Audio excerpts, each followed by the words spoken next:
होती आणि मला ना सुरुवातीला एक मास्टर दिसले आणि त्यांचे लांब असे केस होते, चष्मा घातलेलं होतं आणि त्यांच्या हातामध्ये काय तरी होतं ते ब्ल्यू कलरचं लिक्विड आणि ते असं घेत होते, एका बॉटलमध्ये ओतत होते, परत त्याचे पॅक पुड्या करत होते, परत दुर्बीण मधून ते काय म्हणजे असं त्यांचं ते मी त्यांना नाव विचारलं, त्यांना मेसेज विचारला, त्यांनी म्हणजे काहीच रिस्पॉन्स नाही दिलं आणि ते त्यांचं कामातच होते.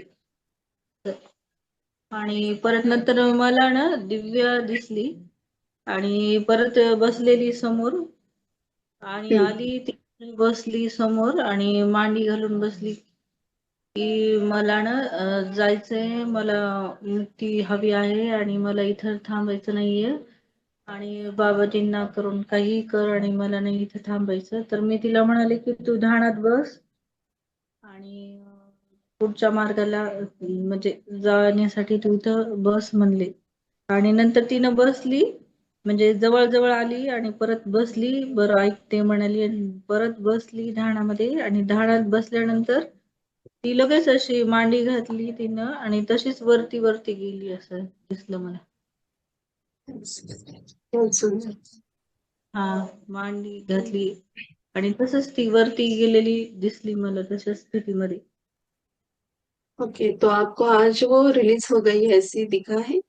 क्योंकि हाँ बहुत दिनों से वो बता रहे थे ना रिलीज होना है उनको, तो हाँ वो सचमुच अभी रिलीज हुए हैं तो फिर से आपको वो नहीं दिखेंगे। ये आपको याद रखना है। तो अभी आपको दिखा है रिलीज हुए हैं तो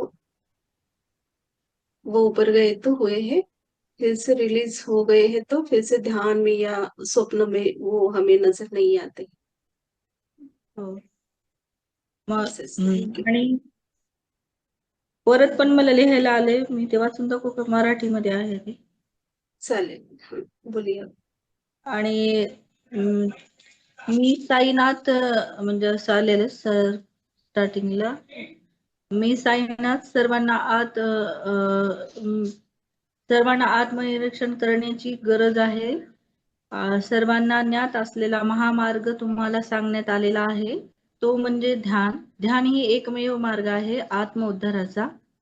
सतत चिंता आणि दुःखाच्या स्थितीत न राहता आत्मिक आनंदात राहणे योग्य आहे.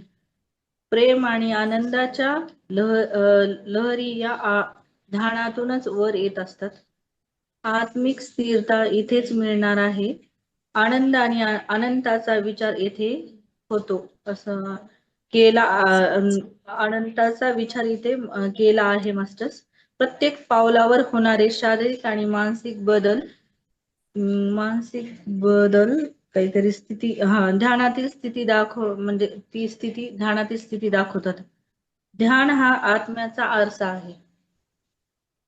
एवढा बहुत सुंदर, बहुत सुंदर। आप ये भेज दीजिए फिर से, जिनको मराठी समझ में नहीं आता ना तो हिंदी में हम करके डालेंगे ग्रुप में। बहुत सुंदर आया है। Thank you Rajeshree ma'am, sharing के लिए धन्यवाद। थैंक यू राजेश्री मैम अपना अनुभव शेयर करने के लिए। और आप मुझे ये भेज दो, मैं ये एडिट करके इमीडिएटली डाल देती हूँ। Thank you. मास्टर्स और कोई है जो अपना अनुभव साझा करना चाहते तो प्लीज हैंड रेस कीजिए।